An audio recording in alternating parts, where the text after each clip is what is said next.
Oui, Père Céleste, ce matin, nos âmes désirent demeurer dans ta présence, plus près de toi, Seigneur.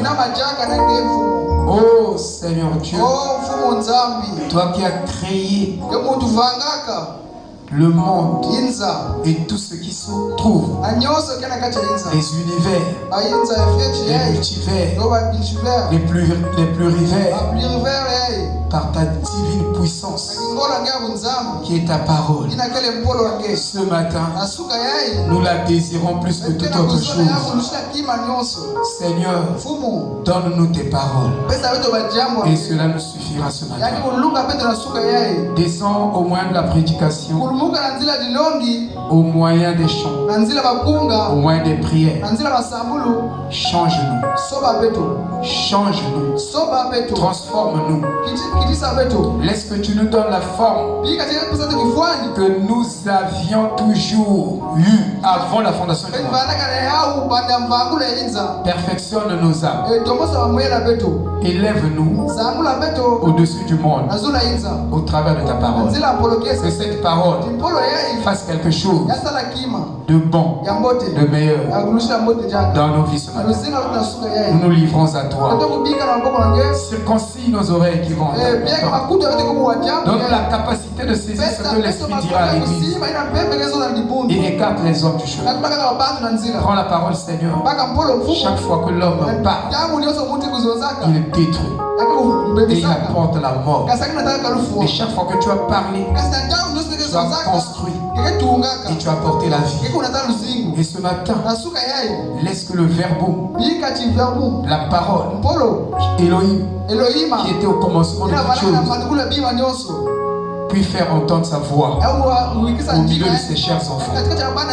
Nous comptons sur toi, car tu es fidèle. Tu as dit cette épouse sera fidèle. Il ne clignera même pas les yeux devant un autre mari. Oui, Seigneur, tu auras une véritable épouse. Ton prophète a dit, si nous ne sommes pas cette épouse, ne nous mettrons pas à travers de ce chemin, de son chemin. Il dit Dieu, en ce temps du soir, aura une véritable épouse parole qui sera l'image même de Christ. Seigneur, nous croyons que par ta grâce, nous faisons partie de cette épouse. Nous sommes une partie, Seigneur. Et l'autre partie se trouve éparpillée au travers du monde dans les différentes tabernacles.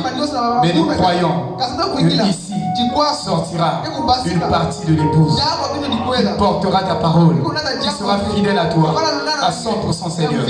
Laisse que Dieu, ce matin, que tu nous élèves dans cette position, que tu nous amènes dans cet endroit. Nous nous abandonnons entièrement entre tes mains, que toute la gloire te revienne. Au nom de Jésus-Christ. Amen. Alléluia. Dieu soit loué.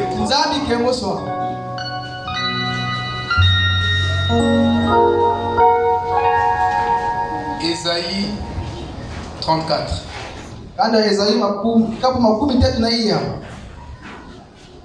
Versets 16 à 17.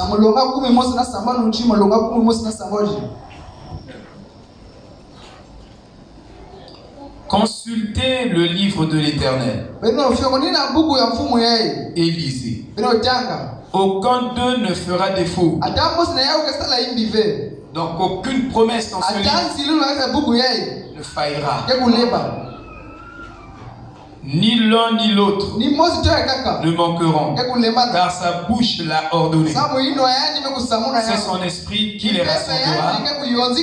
Il a jeté pour eux le sort, et sa main leur a partagé cette terre au bord d'eau. Ils la posséderont toujours. Ils habiteront d'âge en âge.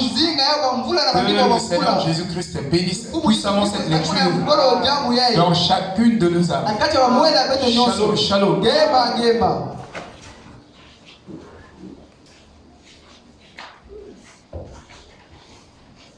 Je me sens très bien comme je suis dans la maison de l'Éternel. Il n'y a pas un endroit où le chrétien se sentirait mieux en dehors de la maison de l'Éternel. C'est ici que nous tirons nos joies ineffables et nos joies éternelles. Alléluia. Alléluia. Amen. Je vais lire une requête de remerciement. Peuple du Dieu vivant, shalom. Peuple du Dieu vivant, shalom. Je viens à travers cette requête remercier notre Père Céleste, lui qui est l'ami des voyageurs, de m'avoir gardé pendant mes séjours à Brazzaville. Que son nom soit loué et glorifié à jamais.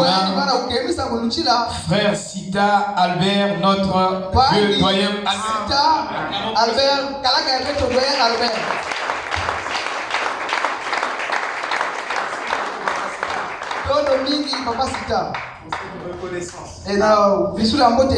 Nous avons dit que la reconnaissance est génétique. Elle est aussi générique. Ça dépend du contexte que vous prenez la reconnaissance. Si vous prenez la reconnaissance en tant que choix, parce que nous pouvons prendre la reconnaissance en tant que choix. Dans le choix d'une épouse, il y a une reconnaissance qui est là. Tu as reconnu une partie de toi-même, celle qui a été faite pour toi. On appelle ça la reconnaissance. Et le prophète a prêché, entendre, reconnaître et agir sur la parole de Dieu. Il y a beaucoup de gens qui entendent et qui entendront les paroles de ce livre, mais ils ne vont pas reconnaître cela parce que génétiquement, ils ne sont pas prédestinés à reconnaître la parole de leur saison. C'est pourquoi le salut, ce n'est pas l'affaire des hommes, c'est la prédestination de Dieu lui-même. Parce que vous pouvez casser quelqu'un et le détruire, croyant que vous êtes en train de le former, mais vous êtes en train de détruire cette personne. Il est mieux de la laisser tranquille. Est-ce que vous comprenez? Parce que ce n'est pas ces gros efforts-là qui font la destruction et ainsi de suite qui feront que la personne va croire. Non, il faut seulement prier. N'emmenez pas les gens ici par force comme des Hitler. Non. Pas dire tu vas en offrir parce que tu vas prier avec nous. Non, ça c'est pas l'évangile. Paul n'a jamais prêché. Branham n'a jamais prêché. Et les apôtres n'ont jamais prêché. Amen. Présentez la chose et arrêtez-vous là. Amen. Le reste du travail, c'est Dieu qui le fait. Dieu connaît les siens. Il connaît ceux qui l'appartiennent. Ils viendront. Tous vont venir. Personne ne va manquer. Amen. Ce matin, nous continuons notre enseignement sur le livre du Seigneur, que nous avons aussi appelé le livre des Hébreux. Et nous pouvons appeler ça aussi le livre de toutes les épîtres. Toutes les épîtres. Le livre du commencement de toutes les épîtres. C'est le livre du Seigneur. Il est aussi appelé le livre de tout le commencement. C'est le livre de l'épouse. Amen. Et dans ce livre sont écrites les promesses que l'épouse va manifester. les promesses que Dieu a données, l'époux a donné à son épouse, que l'épouse va vivre cela. C'est pourquoi Paul pouvait nous appeler des épîtres vivantes, lues et connues de tous les hommes. Parce que nous sommes lus dans le quartier, au travail, nous sommes lus. Vous êtes un livre. Qui peut dire amen? Et vous êtes un livre ouvert. Alléluia. Mais vous verrez que tous ceux-là dont les noms étaient écrits dans ce livre, ils vont manifester un amour parfait. Parce que Frère Madame dit, pour entrer là-bas, vous devez avoir l'amour agapao, l'amour parfait. Mais l'amour, ce n'est pas la passion physique de la chair. L'amour est un esprit. Et l'amour a quelque chose à voir avec l'esprit. L'amour a une substance, a une vie. Amen. Alléluia. Voilà. Il n'a de réponse. J'ai laissé le vieux de ce âge mauvais. Franchement, tu peux prendre ça dans le sac. Le dieu de ce âge mauvais. C'est ça que je voulais dire tout de suite. Nous avons dit qu'au paragraphe 100 du dieu de ce âge mauvais, avant d'arriver au paragraphe 100, Frère Branham nous a d'abord présenté la prostituée. Donc, il a commencé au paragraphe 1, il a parlé jusqu'au paragraphe 100. Avant le paragraphe 100, il était en train de nous présenter la prostituée. Donc, une fausse épouse. Amen. Une épouse scientifique.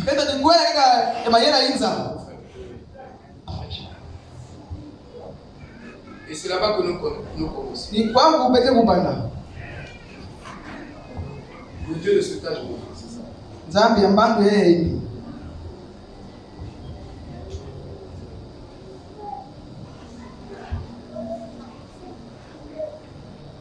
Voilà. Il dit.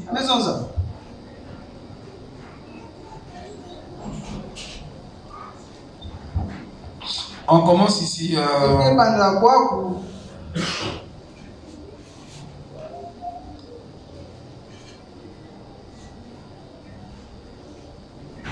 On commence au paragraphe 97. Remarquez, il a prêché en Éden. À qui? À l'épouse d'Adam. Et elle est tombée dans le panneau. Il l'a séduite en l'amenant à mettre en doute une des paroles de Dieu. Voyons ce qu'il a pu lui dire. Il a dû dire, il n'est pas concevable scientifiquement quand on fait partie de cette sainte église. Le diable vous dira non. Ça c'est seulement un péché innocent. Quand tu tiens ça, ou quand tu fais ceci, ou tu voles, tu escroquerie, c'est pas un péché que Dieu va regarder. Dieu va comprendre. Dieu ne comprend pas. Parce qu'avec ses premiers enfants, Adam et Ève, Dieu ne les a pas compris. Quand ils ont mangé la pomme, Dieu les a frappés. Amen. Dieu ne comprend que sa parole. Amen.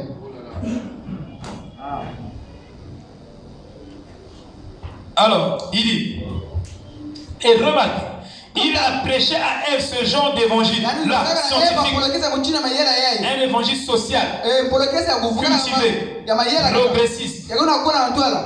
Et l'épouse d'Adam y a cru et a réussi à faire gober les mêmes arguments à la prétendue épouse de Christ, l'église du second Adam. C'est vrai.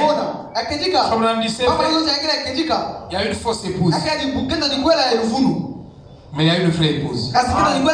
Et Frère Branham dit que c'est à cette vraie épouse que le livre des Hébreux est écrit. Le livre des épîtres, est écrit à la vraie épouse, la vraie Ève. Amen. Ces promesses qui sont contenues dans ce livre ne failliront jamais. Amen.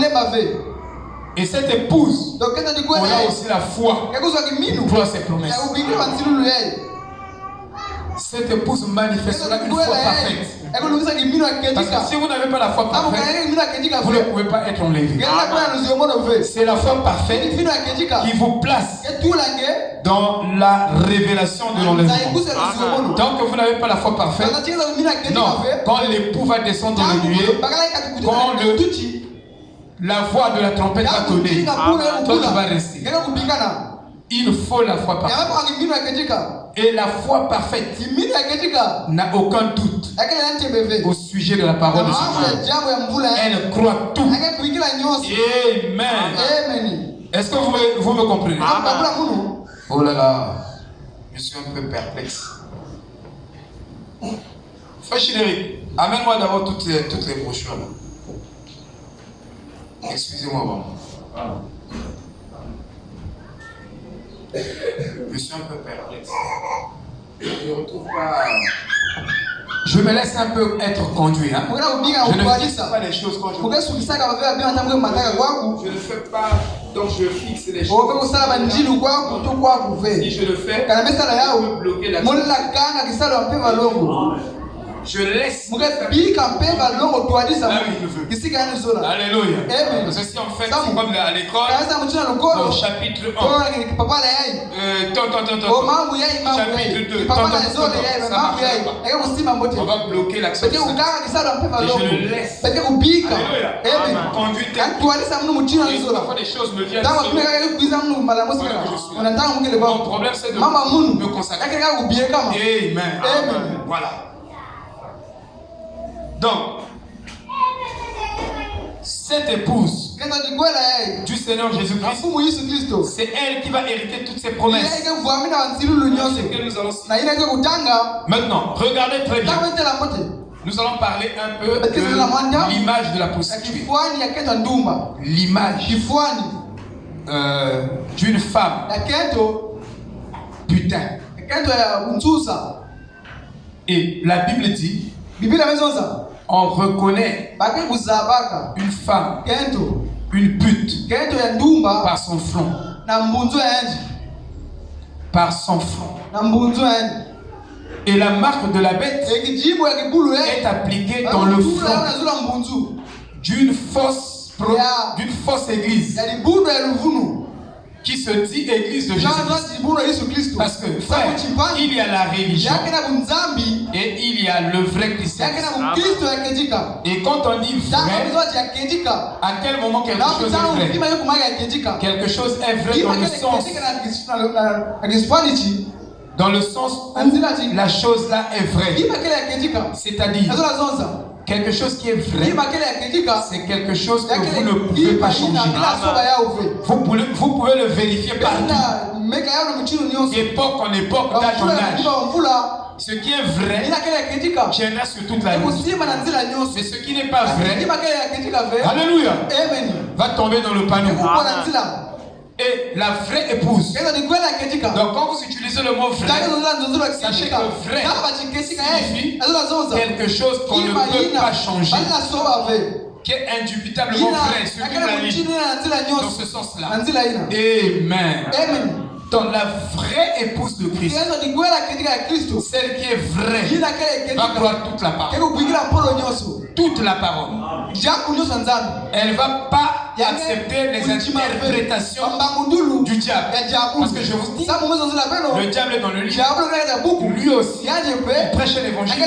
Mais son évangile est scientifique. Son évangile est social. Non, ça va, même s'il fait ça. Lui aussi, il y a le pardon qui est là. Non, tu ne peux pas t'accarner sur le pardon. Non. Ça c'est la souillure. Ça, on appelle ça la disgrâce. Donc tu pêches volontairement. Frère Branham me dit, qu'est-ce que le péché impardonnable? C'est un péché volontaire. Tu sais que c'est un péché, mais quand même tu le fais.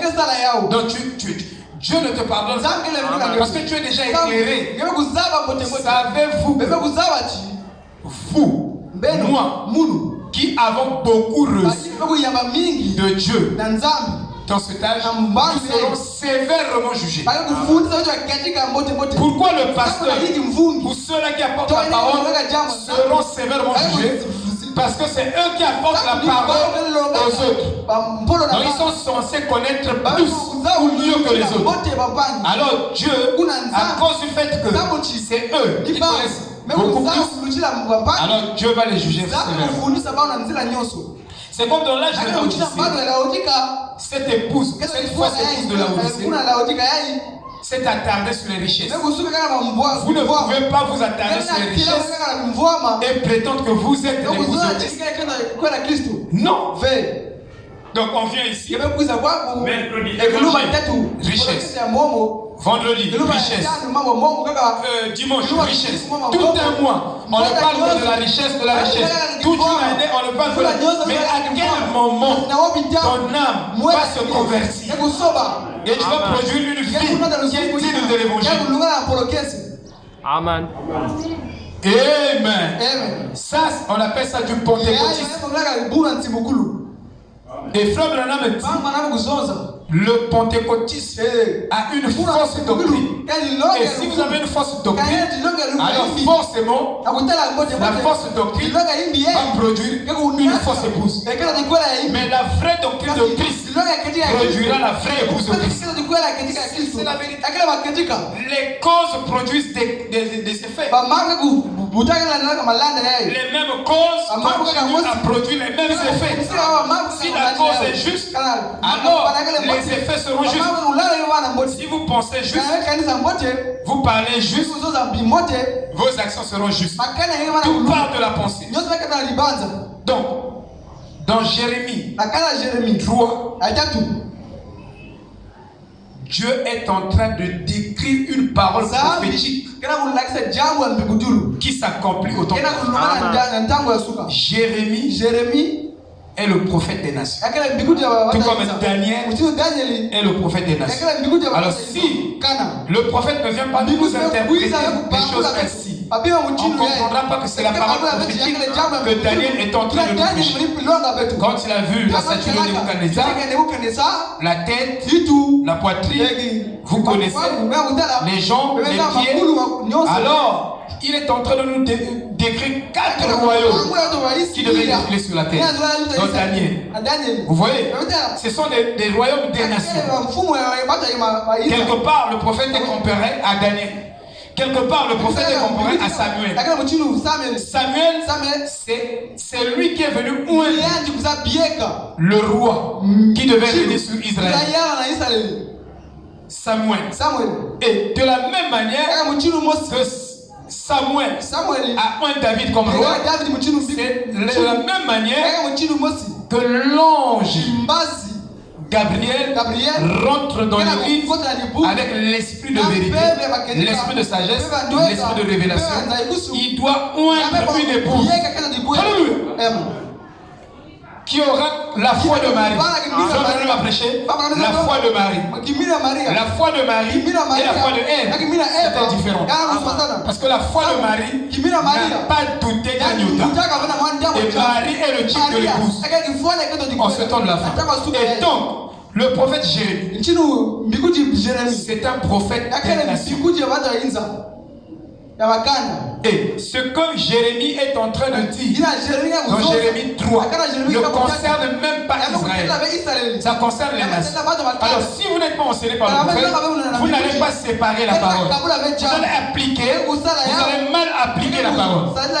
Donc les promesses qui concernent les gentils, vous allez appliquer ça sur Israël. Oh, Dieu travaille séparément. Quand il traite avec Israël, il traite avec Israël en tant que nation. Mais quand il traite avec les gentils, il traite individuellement. C'est pourquoi le salut chez les nation, c'est un salut individuel. Ce n'est pas un salut de groupe. Alléluia. Parce que Dieu cherche parmi les peuples, parmi les nations, une épouse qui va porter son nom. Et cette épouse-là, Dieu va la voir dans chaque église. Ce n'est pas l'ancien tabernacle qui constitue cette épouse-là. Mais dans l'ancien évangile, il y a des membres, des gens, des personnes qui sont prédestinés à dire Amen à chaque parole de la Bible. À croire toute la parole sans rejeter un iota.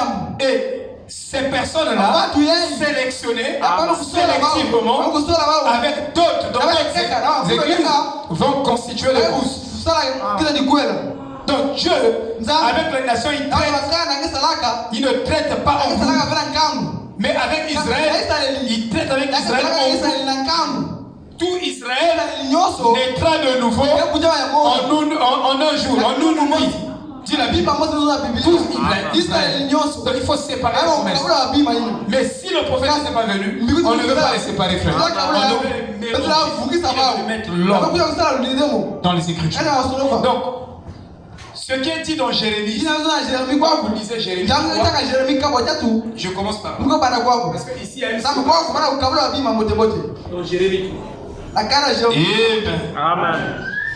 Est-ce que vous êtes là? Amen. Voilà, donc je vous sens. C'est dans ce âge-ci que Jérémie est en train de dire dans Jérémie 3 que l'église est devenue une prostituée. C'est dans ce âge-ci.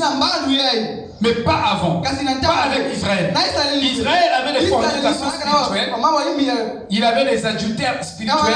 Il avait ceci. Mais c'est dans ce âge-ci que nous avons l'apogée de toutes choses. Amen.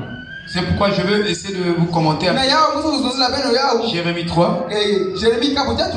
Comme ça nous allons voir. J'ai fait vraiment une étude toute la semaine. Parce que c'est tellement joli. Vraiment. La parole de Dieu est très bonne. Elle est jolie. Qui peut dire Amen? Amen. Donc, nous lisons ici dans Jérémie chapitre 3 verset 1. Ils disent, si un homme répudie sa femme et qu'elle s'éloigne de lui et devient à un autre homme, retournera-t-il vers elle, la laisser revenir? Maintenant regardez. Un homme épouse sa femme. Ils vivent ensemble. Après, cette femme commence à s'amouracher à d'autres hommes et commettant des fornications, des adultères, des impudicités. Il y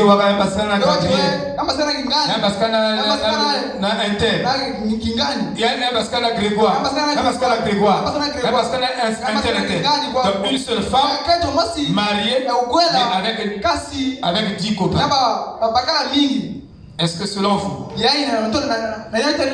un homme peut toujours la reprendre? C'est la question que Jérémie pose. Mais cette question est très délicate. Parce que le corps de la femme n'a jamais été fait pour sortir avec un homme ici à gauche, un homme à droite, un homme à gauche, un homme à droite. Non, non. Le corps de la femme, c'est un réceptacle sacré. Amen. Et un homme a le droit de divorcer avec sa femme à cause des prostitutions. Même à cause des cheveux. De la manière dont la femme entretient ses cheveux. L'homme a le droit de divorcer à cause des shorts, des pantalons. Parce que la Bible dit c'est une abomination pour une femme de porter les vêtements d'homme. À moins que vous me dites les pantalons, il y a des pantalons des femmes. Comme le monde aime plus.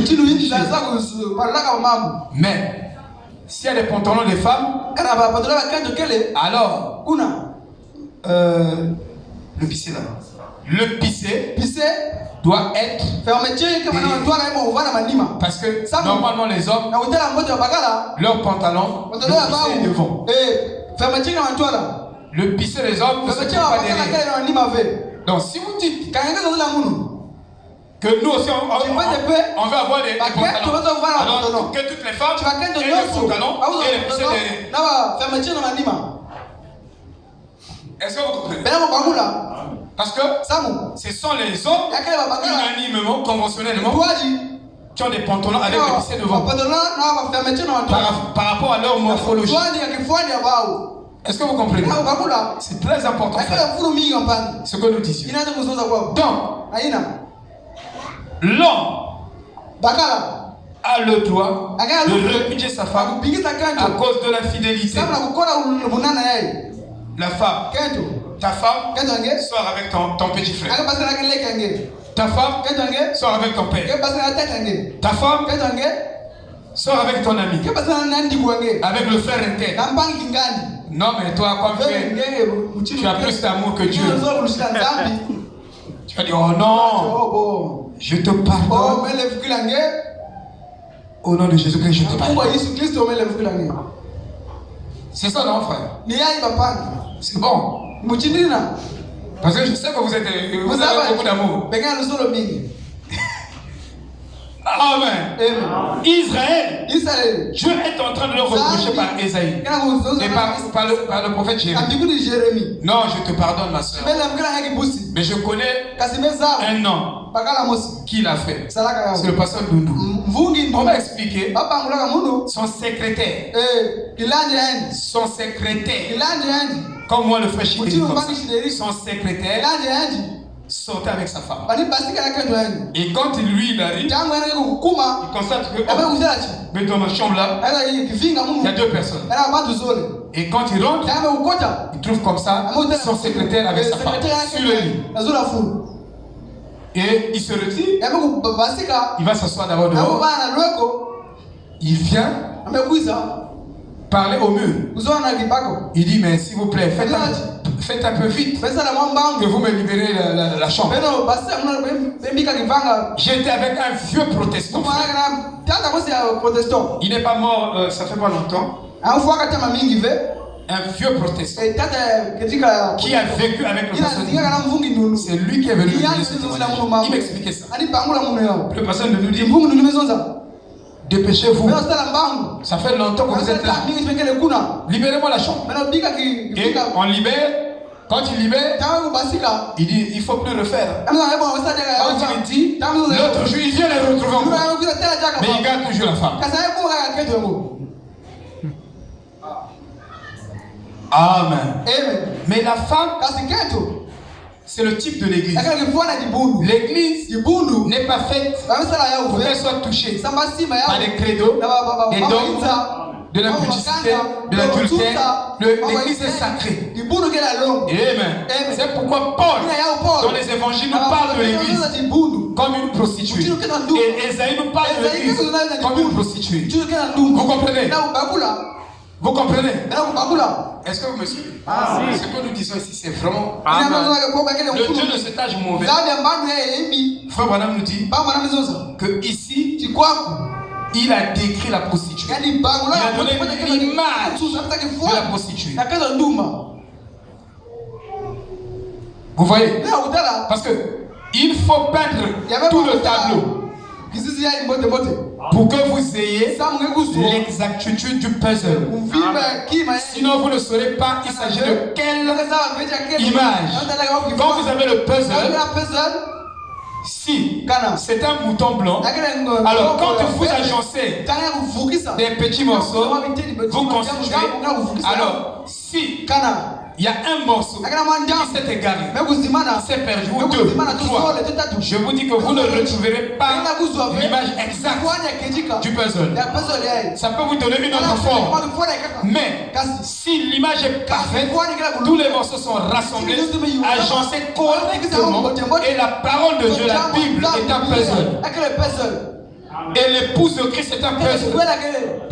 On peut décrire l'épouse par les Écritures. Il y a certaines Écritures qui décrivent même la tête de l'épouse, qui décrivent la main de l'épouse, qui décrivent les pieds de l'épouse.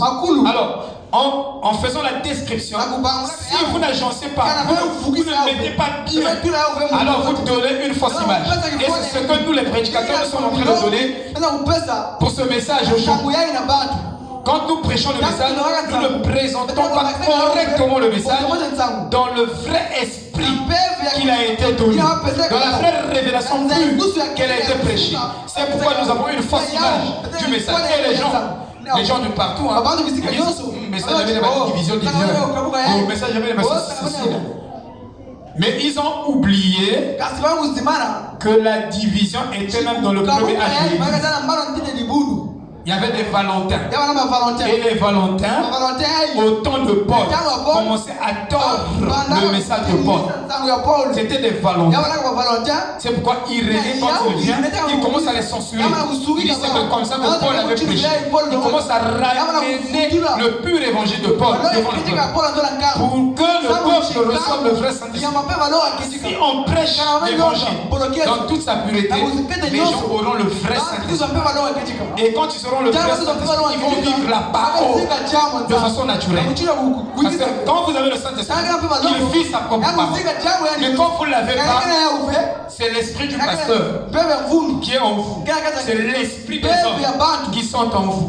En ce moment-là, vous ne livrez pas la parole. Qui peut dire Amen? Vous devez avoir le Saint-Esprit, pas l'esprit de votre pasteur. Parce que l'esprit du pasteur, c'est un esprit pervers.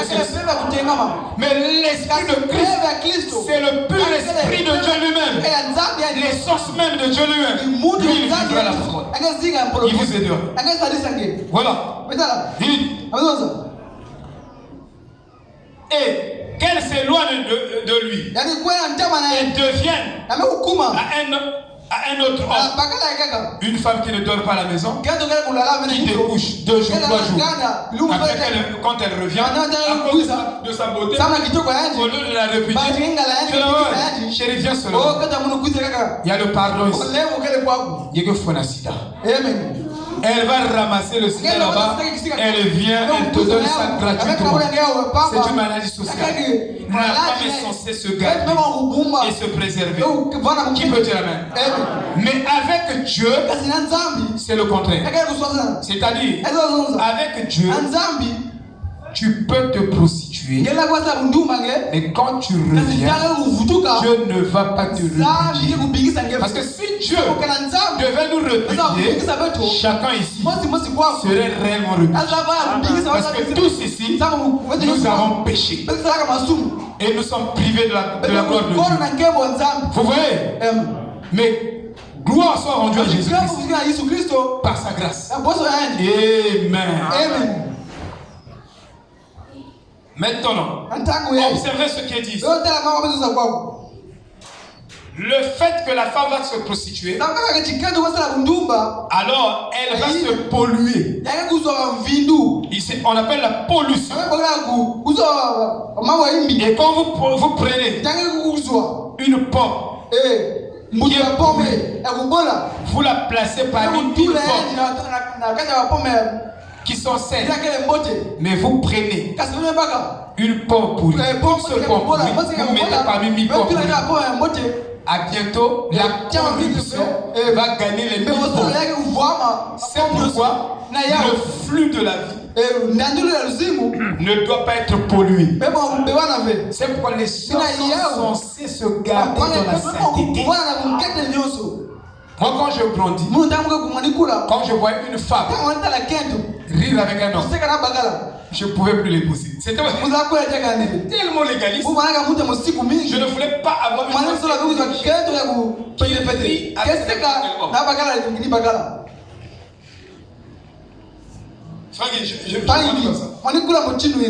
J'ai voulu épouser beaucoup. Mais je la trouve.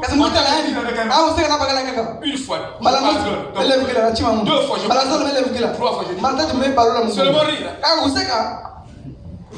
Parce que j'avais une image. Que je dois me marier. Cette femme-là ne doit pas être vulgaire.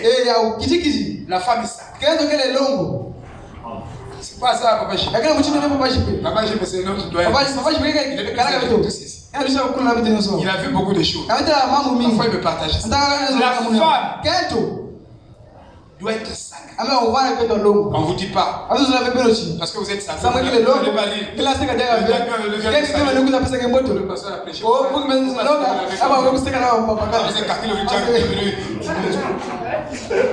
Non, je n'ai pas dit ça. Amen. Alléluia. Je parle des extrêmes. Alléluia. En Dieu, il y a des limites. Même rire. Tu dois rire avec limite. Quel est ton mouvement?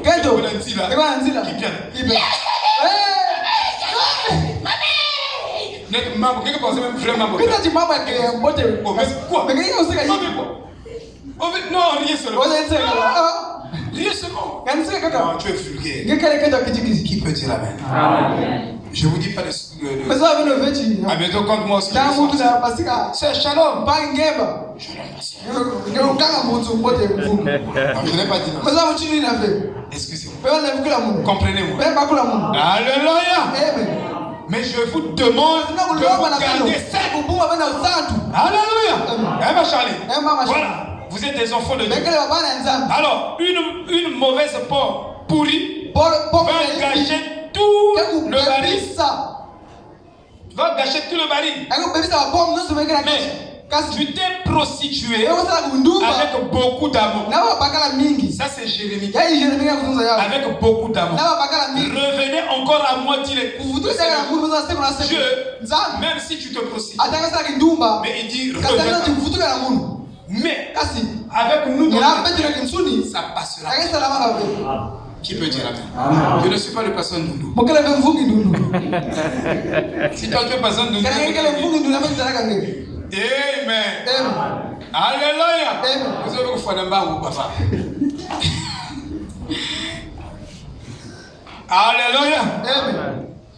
Donc Adam ne pouvait pas faire, donc accepter cela. Et pourtant, Ève s'est prostituée avec le serpent. C'est là la source même de la polygamie. Parce que là, Ève avait pour mari Adam. Et tout cela, de toutes les espèces que Dieu avait faites dans le jardin d'Éden, c'était seulement un seul mâle, une seule femelle. Il n'y en avait pas un seul mâle, deux femelles. C'est Ève qui a introduit l'humanité dans la polygamie. Qui peut dire amen? Donc la première polygame, la première femme polygame, c'est Ève. Parce qu'elle a laissé son mari et elle est allée sortir avec le serpent, comme dit la Bible. Oui. Lève tes yeux vers les hauts lieux. La Bible dit lève tes yeux vers les hauts lieux. Les hauts lieux, c'est Dieu qui invite la prostituée à lever ses yeux vers les hauts lieux. Tous les païens, tous les adorateurs païens lèvent toujours leurs yeux vers les hauts lieux. Dieu n'est pas loin de vous. Parce que tout est dimensionnel. Je dis bien tout est dimensionnel. Le ciel se trouve déjà ici. Parce que tu n'es pas dans cette dimension. Si tu t'élèves dans une dimension, tu vas contempler le ciel. Et je dis bien tout dans la vie, dans le monde, tout est dimensionnel. Le ciel se trouve déjà ici sur la terre. Ne regardez pas le ciel, c'est les nuages là et les planètes là. Non. Mais le ciel est au milieu de nous. Faut madame dit que les scientifiques sont des ignorants. Ils sont allés dans la planète Lune et Mars. Ils ont découvert des gens qui vivent là-bas. Ils ont même des machines. Ils vont au marché. J'ai lu l'histoire des gens qui vivent des marxistes. Les gens qui vivent dans Mars. Comme j'ai étudié les dimensions. Frère, il y a une vie là-bas. Et les scientifiques sont venus. Non, nous n'avons pas trouvé Dieu. On a pénétré dans les planètes, on n'a pas trouvé Dieu. Les frères, voilà, ils sont des ignorants. Ils ne savent pas que quand vous quittez même votre corps, en un clin d'œil, vous êtes déjà au ciel. Ça ne va pas prendre du temps. Ça ne prendra pas peut-être toute une journée en train de voyager. Non, en un clin d'œil. Dès que vous quittez le corps, vous êtes déjà au ciel. C'est tac tac. Amen. Alléluia. Amen. Donc, les hauts lieux, ce sont des lieux remarquablement historiques que Israël, après l'idolâtrie, commençait à fabriquer des dieux. Et il est placé dans les hauts lieux. Que Dieu intègre ces trucs-là. Dieu intègre se trouve dans cette montagne, dans les rivières. C'est pourquoi ces coutumes, ces traditions sont rentrées même en Afrique, chez nous ici. L'anémisme. Et tu vois, on adore les parents. Quelqu'un qui est mort, on ne vit qu'une seule fois. Après quoi vient le jugement? Dit la Bible. Ma Bible me dit, l'homme ne revient plus. Quand il meurt, il n'y a pas la réincarnation. Parce que j'en ai étudié dans les sciences ésotériques. Il croit à la réincarnation. La réincarnation, c'est vrai. C'est le Saint-Esprit qui se réincarne. Le Saint-Esprit peut s'incarner en toi. Et le même esprit peut se réincarner dans un autre. Mais ce n'est pas ce physique-là qui doit mourir et revenir encore. Non. Dieu n'a donné qu'une seule chance à l'homme pour se perfectionner et pour accepter le Seigneur. C'est cette vie-ci. Ne pense pas que tu vas te réincarner 12 fois. Comme Sam Manara disait. Il dit que l'homme, pour se perfectionner, l'homme doit revenir sur la terre 12 fois pour qu'il atteigne le nirvana ou le summum de la perfection. Non, c'est faux. Parce que ma Bible me dit l'homme ne vit qu'une seule fois. Dieu peut te donner même 100 vies. Mais si ta sémence n'est pas la sémence prédestinée, tu ne vas pas t'améliorer. Savez-vous que là où vous êtes, aucun de nous ne peut aider sa propre vie. Parce que si tu peux aider ta propre vie, alors tu deviens ton propre sauveur. L'homme n'a jamais été créé pour qu'il soit son propre sauveur à lui-même. C'est Dieu qui doit nous sauver. Il a des attributs sauveurs. Et ces attributs-là, c'est pour nous sauver. Il faut que quelqu'un se perd. À ce moment-là, Dieu vient le chercher et le lâcher et le ramener. Vous voyez, frère? Et savez-vous que vous ne pouvez même pas aider vos émotions, vos sentiments. Vous ne pouvez même pas aider vos pensées. Parce que quand j'étais dans les sciences ésotériques, eux, ils ont ce qu'on appelle le yoga de la pensée. C'est-à-dire, tu dois surveiller ta pensée et elle doit être positive toute la journée. Quand tu as une mauvaise pensée, tu brûles la pensée là dans le feu. Tu crées un feu et puis tu places cette pensée négative. Et le feu détruit cette pensée là. Tu peux le faire, mais tu deviendras toujours pécheur. Parce qu'il faut le sang. Sans effusion du sang, il n'y a pas de rémission des péchés. Vous voyez? Donc, et ici, quand Dieu est en train de parler ici par Isaïe, il est en train de demander à la prostituée de se repentir. Et qu'est-ce que la repentance? C'est changer d'avis. Il y a des gens qui ne changent pas d'avis. Mais c'est Dieu qui ne devait pas changer d'avis parce que Dieu est parfait. Mais comme moi et toi ne sommes pas parfaits, nous devons changer d'avis quand la vérité nous est présentée. Quand Dieu nous présente sa vérité, nous devons sacrifier notre pensée pour accepter cette vérité-là, pour changer d'avis. Mais si Dieu ne change pas d'avis, c'est compliqué, frère. Arrive-t-il à Dieu de changer sa parole, sa pensée au sujet de sa parole? Dieu ne change pas de pensée, il ne change pas la vie, parce qu'il est parfait sur toute la ligne. Mais toi, moi je mets les critères là, quand je grandis, dans mes critères. Moi, J'aime quand je dors. La Bible est là, sur mon lit, en telle position, telle position, telle position. Frère, c'est bon. Ma Bible ne peut pas rester ici. Là. Ça doit être ici. C'est bon. Mais quand tu vas épouser, il y aura le vrai ordre de l'église dans ta maison. Amen. Alléluia. J'avais des critères. J'ai lâché dans la vie parce que ça n'avait pas de rapport avec le perfectionnement de l'homme. J'étais légaliste sur beaucoup de positions. Moi, je n'ai pas de frères qui disent ça.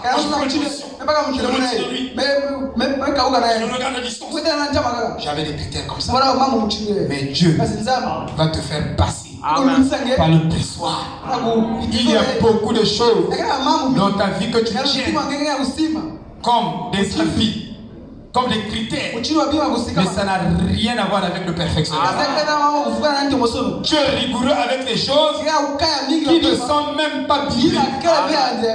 C'est un critère, c'est des critères charnels. C'est des logiques charnelles. Mais tu prends ça comme spirituel. C'est pas spirituel. Alléluia. C'est le Saint-Esprit qui doit te donner une vraie forme, un vrai caractère. Il y a des choses que Dieu doit modifier dans ton comportement. Moi je n'aime pas ça. Moi je n'aime pas ça. Moi quand j'ai épousé ma femme, c'est là où j'ai su. Dieu va te donner une femme qui viendra te détruire ça. J'avais un directeur, un promoteur, parce que j'enseignais à l'internat. Il m'a dit, Pasteur Blaise, je te trouve rigoureux. Tu es droit. Il dit, quand tu vas te marier, tu vas perdre beaucoup de choses. Amen. Et les gens vont dire, oh non, c'est sa femme qui la domine. Non, c'est pas la domination. C'était des critères charnels. Ça là, il faut la circoncision. Amen. Et même tes enfants vont aussi te discipliner. Frère, j'ai mon téléphone comme ça. Mon téléphone comme ça, il peut faire même 10 ans. De par moi-même. Quand je ne peux pas laisser le téléphone. Même incliné comme ça. Je suis fait. C'est bien. Mais c'est bien. Mais j'ai des enfants qui prennent mon téléphone. Ma femme, elle prend mon téléphone. Elle vient mettre ça comme ça. Là où? Alors, tu peux dire 1000 fois. Faut pas mettre comme ça. Faut pas mettre comme ça. Papa, laisse seulement. Amen. Il y a des gens qui ne changent pas d'avis. C'est beaucoup de choses. Mais la répondance, c'est changer d'avis. Il faut accepter l'autre.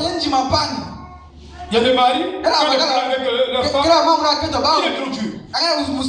Il arrive, comme lui il aime voir. Il y a un frère, dès qu'il rentre, donc il rentre dans la passerelle. Sa femme doit courir de partout. Si vous gouvernez dans le salon, il y a un bois même. Le mari ne veut pas voir les choses. Il faut supporter. Je sais que tu es rigoureux. Mais tu dois changer d'avis. Alléluia. Non, acclamons le Seigneur.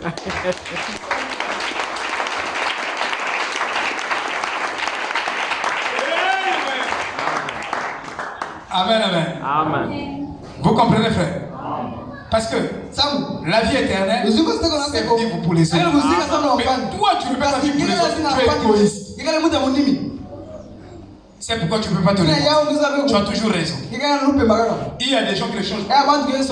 Et ceux-là, vous verrez qu'ils sont orgueilleux. Il ne peut pas venir s'excuser.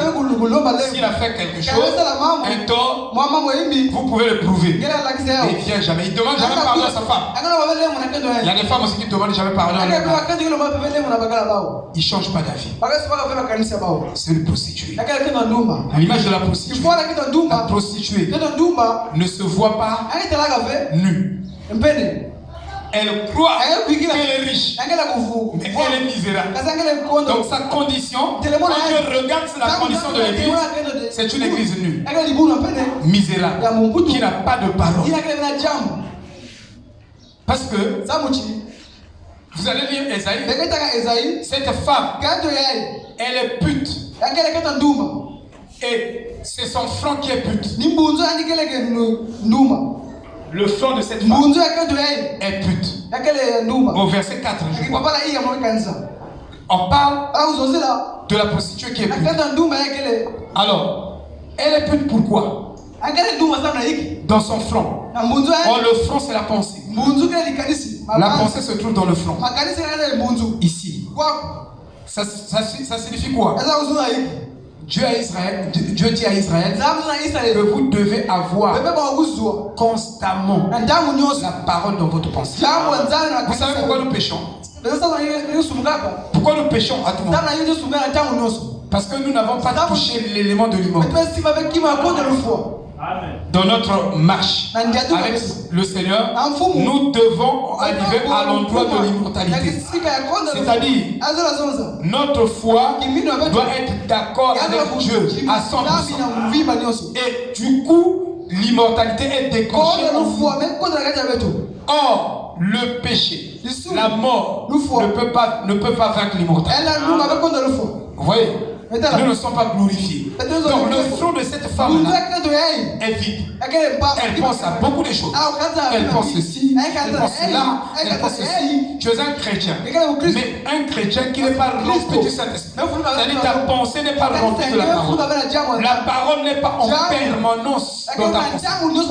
Parce que tout ce que tu dis, tu le trouves où? C'est des pensées vacillantes en toi.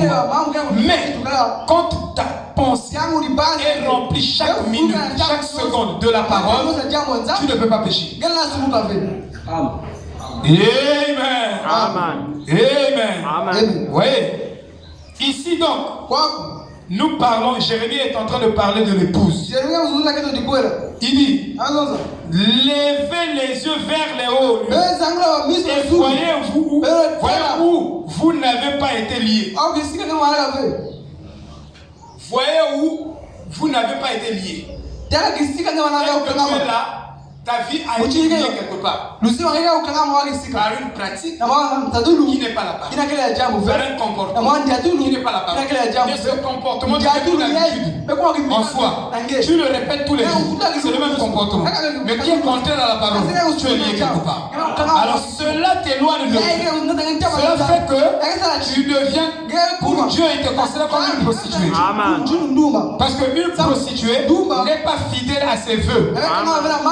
Mais nos vœux, c'est la parole.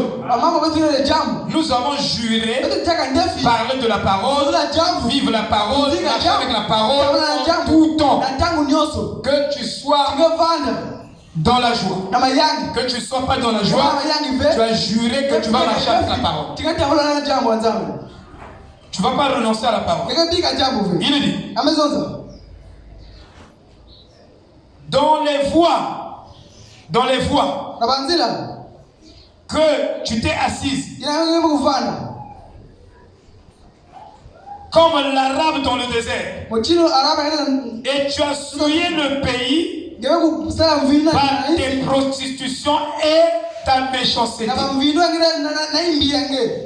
Ton caractère ou ta nature de méchanceté souille ta maison. Ta maison est souillée. C'est pourquoi tu ne fais pas les bons rêves. Il y a des rêves qu'on fait. Tous les jours tu dors, c'est l'enfer qui te côtoie.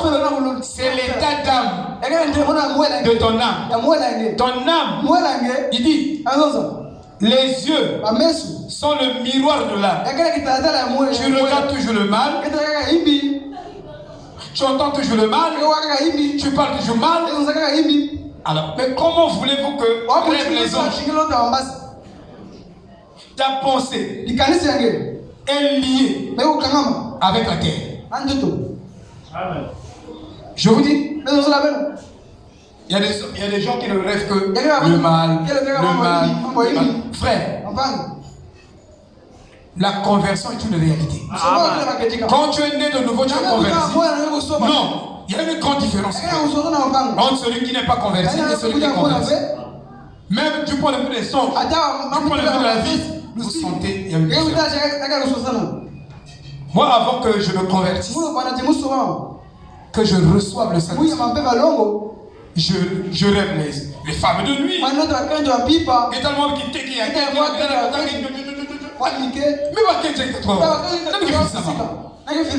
femme de nuit. Elle vient, elle commence à te tenir ici, à gauche, à droite et tout. Femme de nuit. D'autres, les hommes de nuit. Tu vois un homme qui vient à toi, qui commence à te tenir. Il rêve caca. Il y a pipe.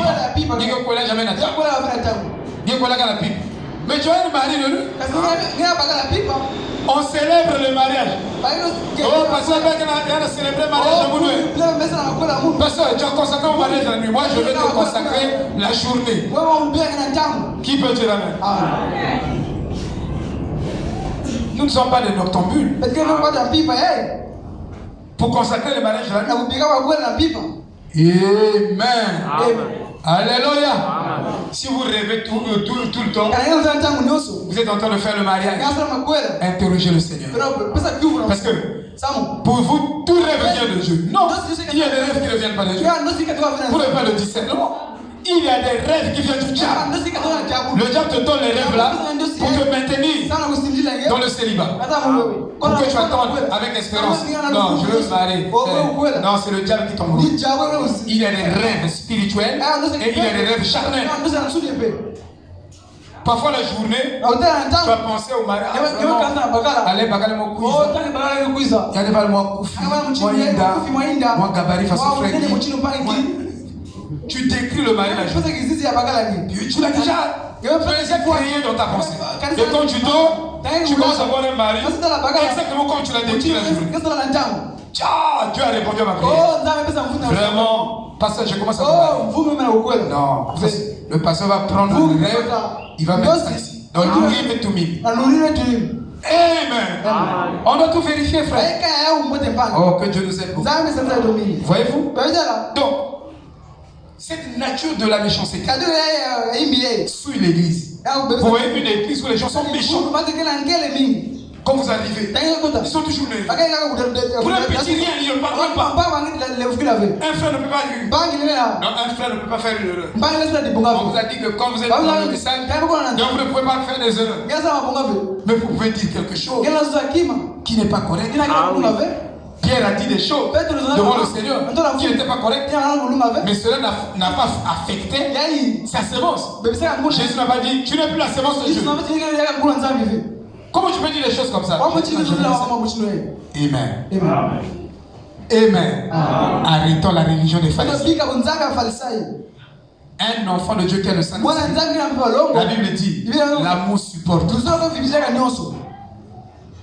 Tu peux faire des bêtises. On ne te demande pas de faire des bêtises. Mais si ça peut arriver, on doit te pardonner. Ici, chaque famille doit se sentir à l'aise ici. Amen. Nous sommes une famille. Chaque individu doit se sentir à l'aise ici, dans ce tabernacle. Sinon, nous ne sommes pas le peuple de Dieu. Nous sommes le peuple de Satan. Alléluia. Amen. Amen. C'est pourquoi les averses, les pluies, ont été retenues. Donc, à cause de la prostitution et de la méchanceté, alors Dieu retient les bénéfices. Il n'envoie pas ces bénéfices. Il y a une différence entre réussir et être béni. Tu peux être béni, mais tu ne réussis pas. Ah oui. Il est béni. Il peut avoir tout. Comme l'âge de Laodicée. Cette église est bénie. Mais elle n'a pas réussi. Parce que réussir, C'est tout un tableau. Parce que tu peux réussir là. Ça peut marcher là. Ça peut marcher là. Mais quelque part, qui était plus important, tu es coincé. Or, nous, avec Christ, nous réussirons. Un chrétien est obligé de réussir. Et un ministère qui vient de Dieu est obligé de faire réussir les gens. Pas seulement béni. Ça peut apporter la bénédiction. Mais tu es béni avec la bénédiction. Tu t'éloignes encore de Dieu. Tu ne sers pas encore un peu plus mieux. Mais quand tu as la vraie bénédiction, qui n'a pas suivi les chagrins, elle te conduit dans la voie de la réussite. Le problème sur la terre, c'est de réussir. Qui que tu sois, tu dois réussir. Si tu es un fils de Dieu, et un vrai ministère ecclésiastique est obligé de vous faire réussir. C'est pourquoi, quand vous entrez dans un ministère, vous devez écouter ce pasteur. Si vous ne l'écoutez pas, vous n'avez aucune chance. Vous devez le croire. C'est ça votre chance. Parce que ce pasteur est l'autorité dans cette église. Ça, je vous dis là. Vous êtes condamné. Moi, j'ai écouté le pasteur. Il y a une jeune fille. Moi, je n'ai pas honte de l'évangile. Je suis allé à Nzassi. Travailler avec papa. Quand j'arrive là-bas, il y a une jeune fille qui s'est amoureux chez nous. Elle faisait la troisième. Moi, je suis à l'université. Oh non. Tonton. Toujours les tontons. Faut m'encadrer. Après, c'était plus les mathématiques. Elle venait maintenant. La soeur Ingrid connaît la soeur. Elle venait. Maintenant, elle quitte Nzassi. Elle vient. Avec un CV. Elle vient travailler avec elle. Elle dit quoi? Nous mettons là-bas.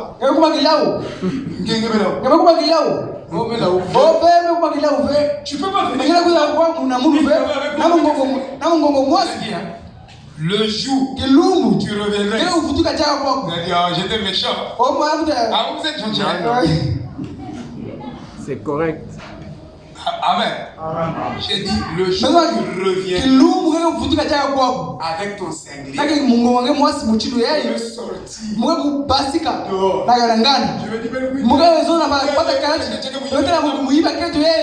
Dès que je l'ai dit comme ça, elle venait plus genoux. Je me suis sauvé aussi. Vous ne connaissez pas les techniques. Parce qu'après, je devais me retrouver avec les pieds en l'air. Oh, il est tombé. Qui es-tu, ce homme avec? Qui es-tu? Ça devait être critique ici.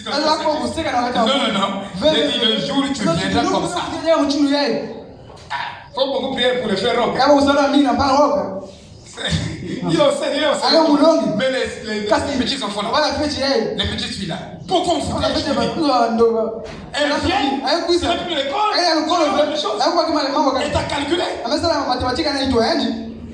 J'ai eu 2 cas comme ça. Frère, je vous dis, votre pasteur, Dieu l'a choisi. Mon oncle, il y a une jeune fille qui venait travailler avec moi. Mon oncle le voit. Tonton Baluta. Il vient faire. Ça ne vient que quand porte. Même quand porte. Il me met dans la porte. Moi je viens. Il me met là. Mais non, je suis resté calme. Mais voilà, je commence à dire, oh Jésus. Mais vous faites mon noir. Mais vraiment, mais ça c'est quel homme? C'est le démon qui me parle. Frère, je dis ça à vous les jeunes là. C'est dur. Moi, comme qui boit avec tout le monde, j'ai fait ça. Il fallait Dieu. Des chemins compliqués. Il faut que Dieu t'accompagne. Sinon, Amen. Nous parlons de la prostitution. Je vais vous garder ça. Amen.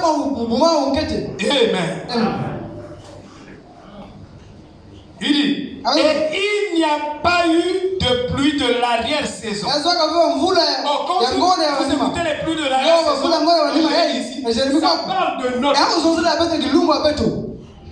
Ça parle des progrès de notre vie. C'est pas Israël. Et tu avais un front de butin. Tu avais un front de butin. Tu refusais d'avoir honte. Souvent la prostituée n'a pas honte. La prostituée n'a pas honte. N'a pas honte. Mais en temps normal, une femme qui est sanctifiée a honte. D'abord, devant les autres, vous sentez qu'elle est femme. Mais aujourd'hui, tellement que l'esprit de la femme est même devant les autres, elle se permet de faire des choses. Elle doit se garder. Elle doit se préserver. Amen. Amen. Alléluia. Amen. Est-ce que vous comprenez? C'est un évangile qui frappe. Vous regardez le fait qu'à mesure que l'Église met de côté son idolâtrie, qui est son adultère, met de côté la fornication, qui est ses fausses doctrines et un faux culte. Si vous adorez Dieu, mettez le prophète de côté, vous avez là une fausse adoration. Qui peut dire amen? C'est pourquoi je ne peux pas adorer Dieu sans les paroles du prophète. J'ai les paroles de la Bible, j'ai les paroles du prophète. Alors, les deux viseurs nous feront atteindre le ciel. Voilà. De plus en plus revient à la parole qui est ce qui est tout. C'est la parole de Dieu qui est le poteau d'attache d'un croyant. Le poteau d'attache d'un croyant, ce ne sont pas les dons. Parce que les dons sont donnés à tout le monde. Frère dit même que les dons se déplacent d'un individu à un autre. Je peux avoir le don de prophétie. Ça va me quitter, ça ira vers Darsa.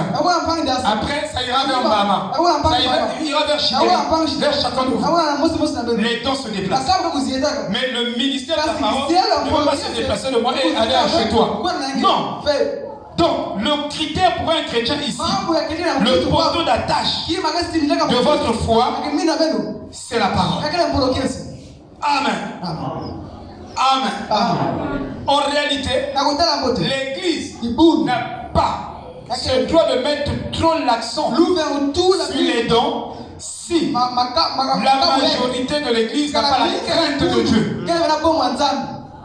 n'a pas l'amour. Bon, nous, on a les dons, mais on n'a pas l'amour. Ça veut dire que tes dons-là vont prophétiser contre les vies des gens. Ça, je vous dis la vérité. Oh, j'ai vu un tel. Et si tu as l'amour, Dieu dit, l'amour est tout. Si tu as l'amour, l'amour produit les dons. Même si on ne demande pas les dons vont commencer à se manifester. Parce que nous avons l'amour. Vous avez une famille où il n'y a pas l'amour. Même si les gens ont l'argent dans cette famille-là, c'est une famille divisée. C'est une famille détruite. Vous voyez, vous avez l'argent, mais vous ne vous aimez pas. Quand vous venez, c'est des colères. Quand vous venez, pas de compréhension. Non, ça c'est pas une famille. Et pourtant, vous êtes bénis, mais vous n'allez pas réussir. La réussite dans la vie, ce n'est pas seulement un secteur, c'est tout un tableau. Amen. Mais ça commence par Dieu. Amen. Ça commence par Dieu. Écoutez, je vais lire aussi.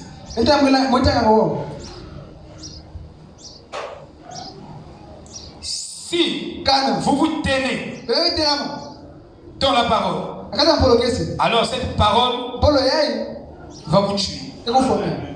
Va tuer votre monde. En réalité, un homme aujourd'hui pour réussir, il doit mourir au sexe. Il doit mourir au monde. J'ai dit à Dieu, fais le vœu. Avant que je monte en chair, tue-moi d'abord. Pour que le moi, je ne vienne pas avec le moi ici.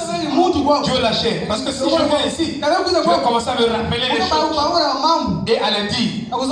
Ça ne sera pas bénéfique pour vous. Ça ne sera pas bénéfique pour vous. Je me détruis et je vous détruis. Vous voyez? Donc, j'ai fait ma prière avant de monter. Tue-moi d'abord. Que je meure. Amen. Alléluia. Il dit, si vous tenez dans la parole, vivez et ou mourir, coulez ou nager, tenez-vous-y, restez-y. Alors l'esprit de Christ est libéré au-dessus des dons, parce que les dons doivent suivre la parole. Mais quand vous revenez à la parole et que vous suivez la parole, vous pouvez mettre les dons dans l'étagère de l'église. Pour ainsi dire, ensuite, observez les dons commencer à se déplacer dans son église. Dieu a promis qu'il y aura le tout Saint-Esprit dans l'église. Et quand il rentrera ici, si nous avons tous la foi dans cette parole que nous prêchons, ça veut dire qu'avant que nous sortions, il y aura un miracle parmi nous. Le problème c'est que nous, frère, vous savez, il y a ce qu'on appelle l'incrédulité. Tu crois une promesse, mais tu la crois 2 minutes. Après les autres minutes, tu la crois plus. Parce que même ton langage trahit ta foi. Ça, je vous dis la vérité. Même ton langage trahit ta foi. Comment? Au départ, tout va bien. Le pasteur a dit quand tu as fait tout va bien. Et quand tu avances, si le mal commence à augmenter, vous savez que Dieu éprouve votre foi. Tu dis que tu crois la parole. On a prié pour toi. Tu auras les enfants. Tu as attendu 1 mois, 2 mois. Le pasteur n'a pas l'onction. Le pasteur n'a pas l'onction. C'est toi qui n'as pas la foi. Parce que le pasteur ne peut pas te guérir. Le pasteur ne peut pas te donner les enfants. C'est Dieu qui te donne les enfants. C'est ta foi qui doit entrer en ligne de jeu. Vous voyez? Pour moi, quand j'ai prié, je crois que vous avez des enfants. Même maintenant ce matin, je crois qu'un frère est venu. Parce qu'on ne va pas se priver de bénédictions. Je crois qu'avant que nous quittions ici, Dieu a élevé un frère ou 2 frères. Dieu a béni une soeur ou 2 soeurs, ou 3 soeurs, ou toutes les soeurs. Moi je crois ça, ou tous les frères. Je crois ça, frère, à 100%. Mais le problème, c'est que vous ne luttez pas ardemment, attentionnement contre votre incrédulité sur une promesse. Contre la promesse difficile, alors crois ça comme ça. Si les conditions viennent te montrer le contraire, dis que je ne compte pas ces conditions. Moi, ce qui compte, c'est la promesse. Ni ces conditions que le Dieu amène. Garde la promesse. Garde la parole. La promesse, Dieu va accomplir cela. 2 fois je prêche. Pendant que je prêche, parfois je regarde. La gloire. Comme Étienne pouvait le voir sur les visages de vous. Ça, je vous dis la vérité. Beaucoup de fois. Mais pourquoi ça se manifeste? Parce que votre foi ne croit pas jusqu'au bout. Que les choses changent. Que les conditions. Là où on partir à l'université, là où je devais aller, donc là est mort. Donc je ne peux pas aller. Je vous dis, si Dieu t'a envoyé là-bas, il est Jéhovah. Parce que Dieu ne veut pas que notre foi soit accro aux hommes. Il veut que notre foi soit accro à lui-même. Vous voyez? Parce que tu crois les hommes. Tu reposes ta foi sur les hommes. Mais Dieu m'éprouve. Moi-même, Dieu me voit. Parfois je compte. Il dit non, il faut compter sur lui. De telle sorte que ma foi soit solide. Amen. Ce n'est pas mauvais. Je dis par exemple, il y a un pasteur qui disait, moi si je veux voyager, c'est très simple. J'appelle le frère de tel. Mais c'est bien. Et pendant que tu appelles, parfois il y a un problème. Un grave problème financièrement. Parfois il traverse des moments difficiles que vous ne pouvez pas imaginer. La disponibilité n'est pas toujours là. Même ça souffre. Si tu lui donnes 5 000, frère Malik, toi qui as pris la photo avec le président, est-ce qu'il peut refuser si je lui donne 5 000? Il va toujours prendre. Voilà. Donc, pendant que toi, c'est pourquoi frère, marche à lui, ça va calculer.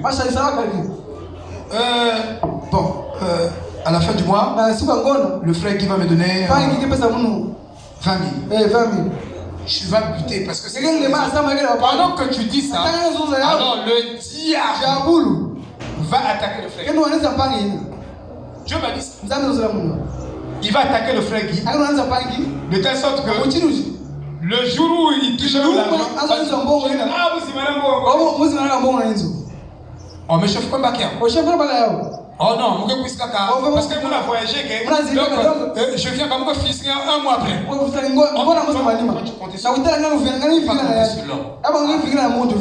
Maudit soit l'homme qui se compte sur Dieu. Je ne dis pas ça à vous. Excusez-moi. Chacun de vous m'excusez. J'ai fait une expérience. Chaque fois j'ai un projet. Parfois je cause avec un ami.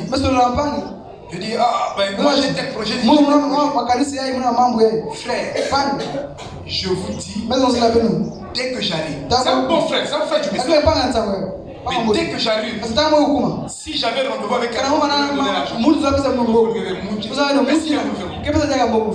j'ai fait cette expérience. J'observe ça. Oui, j'ai observé ça 2 ou 3 fois, 4 fois. Tu vas dire, voilà, compte sur l'homme. Tu dis tes projets facilement. Ce n'est pas un péché. Si tu as quelque chose, que Dieu ne te conduit pas à dire à quelqu'un, garde ça pour toi. Et Dieu marche avec. Pour moi, je ne suis pas là. Moi, je veux que votre foi soit fondée sur Dieu. Dieu touche le pasteur, touche le frère, touche, mais il n'est pas obligé de toucher. Parfois, il va toucher quelqu'un d'autre.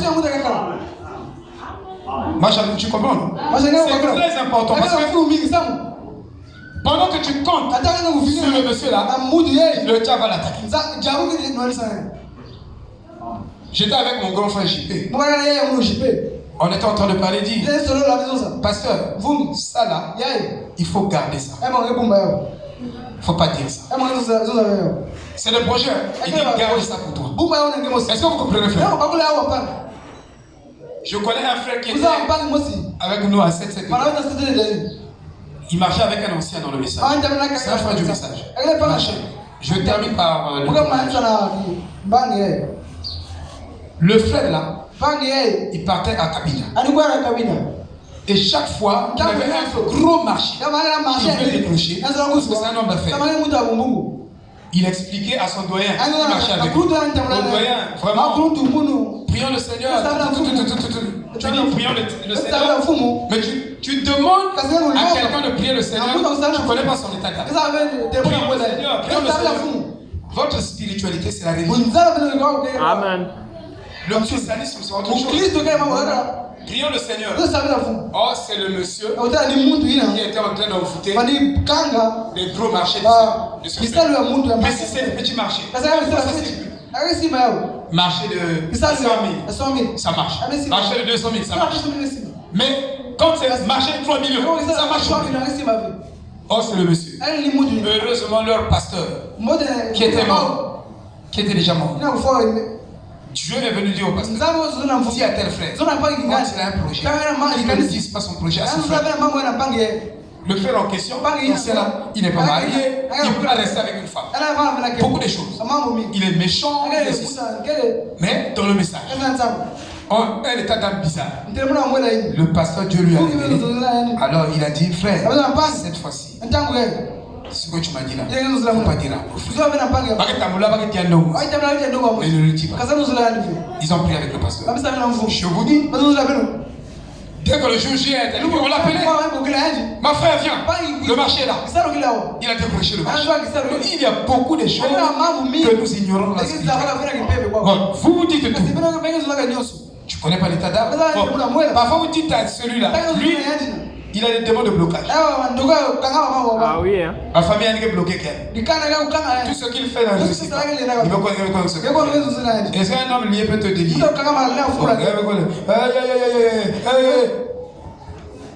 Bah, démon, il y a un numéro. Donc, il vient dans ce salon. Bon, mais non, ça ne veut pas. On était pas. Mais c'est comme ça. Tu dois avancer. Non, tu dois pas avancer. Tu dois dans cela. C'est pourquoi les gens. Vous êtes dans le message. Nous avons la parole pure. Mais avancez aussi avec la parole pure. La parole pure. Mais la révélation doit faire quelque chose pour vous.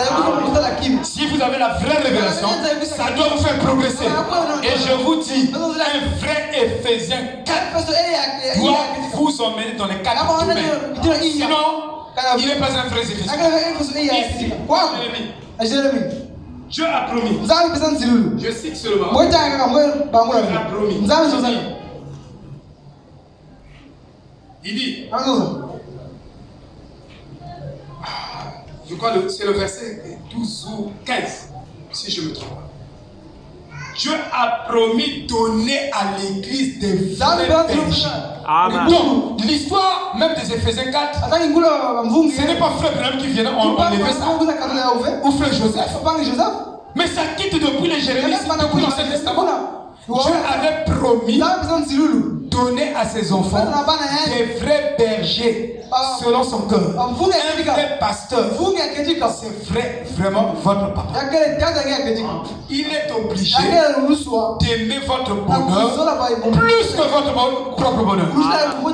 Il doit aimer votre bonheur plus que son propre bonheur. Sinon, il n'est pas censé vous conduire. Vous devez voir ce qu'il a fait dans votre pasteur. Quand vous choisissez le pasteur, est-ce que le pasteur là aime mon bonheur? Je me suis impliqué quand l'église grandissait. Les gens étaient bénis. Je prenais ma voiture. Il y a un frère qui a dit: ah, pasteur,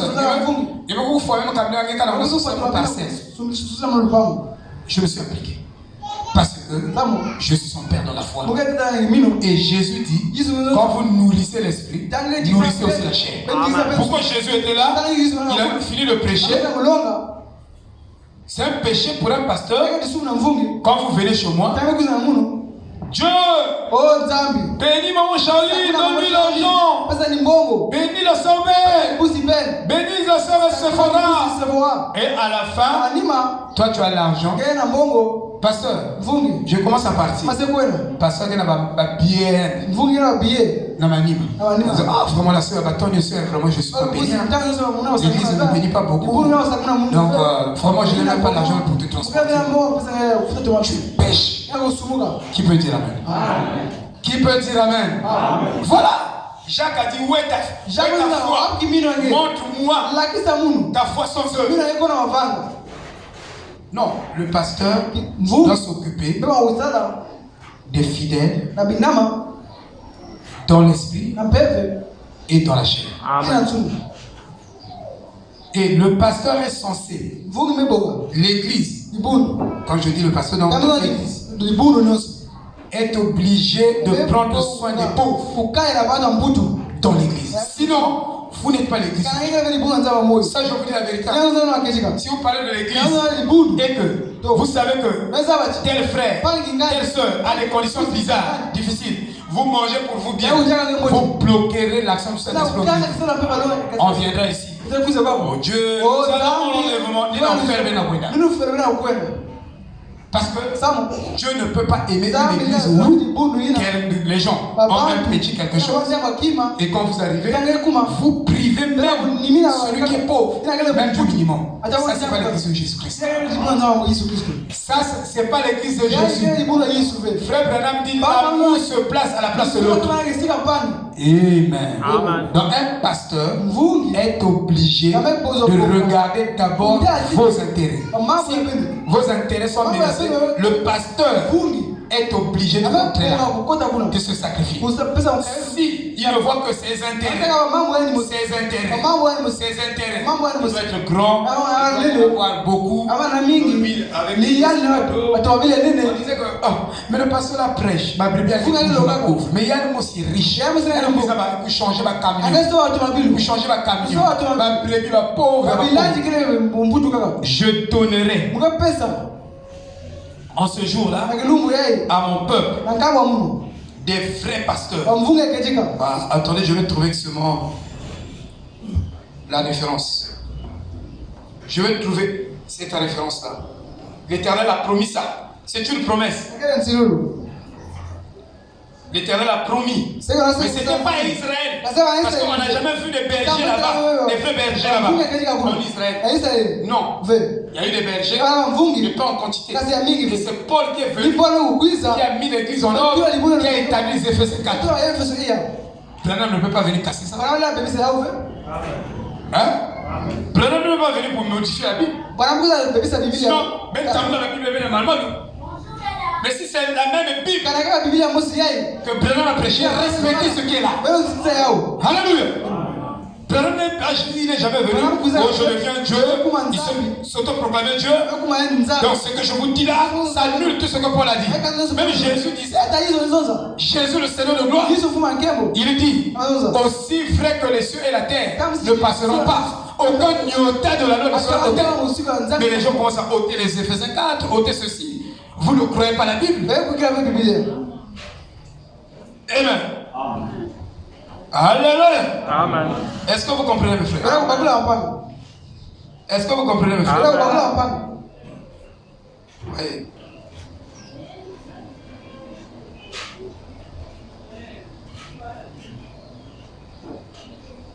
Oh. Il dit, je vous susciterai. Bon, vous irez lire ça à la maison. Vous regardez. Je vous susciterai des bergers selon mon cœur. Quand Dieu vous donne une femme, il vous donne une femme selon son cœur. Mais vous la méprisez. Quand Dieu vous donne un homme, un mari, il vous donne un mari selon son cœur. Et vous la méprisez. Non, nous ne sommes pas des prostituées. Nous sommes les épouses. Shalom. Shalom, shalom. Nous sommes les épouses.